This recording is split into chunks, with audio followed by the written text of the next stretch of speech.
It's been repaired. Yeah, quite a bit. Says nothing about a rock. Just doesn't say anything. So you say, well, where's all this rock come from? What happened was about 1741 or so, there was in town here an elder in the local church. His name was Fawns. And he was there in his little house talking to his relatives, and they came up and they were building a pier downtown. And they said, oh, and they're building the pier on top of that large rock. When he said that rock, he said, wait a minute, you mustn't cover the rock. That is the rock my grandfather set me on when I was a little boy and said that he had stepped off the Mayflower onto that rock. And they said, are you sure? They brought him out here in some sort of carriage, and he pointed at this rock in this location and said, that's the rock. Now, the town being what it is, and his reputation being what it is, basically it became history at that point.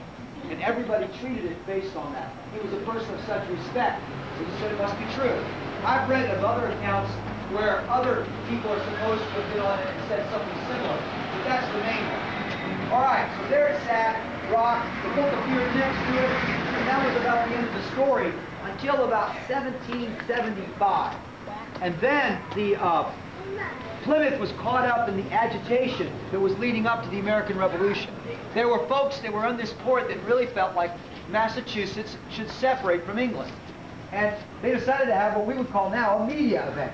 They said, let's come down and jerk the rock out of the harbor and drag it up to town square, where we're going to go up a little bit later, and set the thing up. And we've got a local preacher, and he's going to talk about the benefits of separating from England and how that's the true tradition of our forefathers. Said, all right. The local men's group, who called themselves Patriots, said, yeah, we're going to do it. And they brought 30 pair of oxen. Well, by the time they did that, you can imagine, this whole area was full of people. They were all down here to see this event. They wrapped a chain around it, cracked the whip, and snapped the rock as it was jerking out of the ground. Split it right in two. Now wait. Okay, there's their rock in two pieces. Well, somebody was either inspired or they thought fast, because they said, oh, it's a sign that we should separate from England. And all the crowd went, huzzah! They said back then when they were happy. And they dragged the top half of the rock up to Plymouth, up to town square. And once they set it up in town square, up the hill there, they put it in place. The preacher gave his sermon, and two things happened. One, it was a great success and became a tradition for famous politicians to give a speech at Plymouth Rock. The second one was, they offered him a little piece of it as a memento. Well, being a democratic revolution, everybody wanted a piece of that rock. And the next thing you know, guess what was happening? What do you think was happening? The rock was shrinking dramatically. So by 1850, they were actually worried that it wasn't going to be here anymore, especially up on the hill.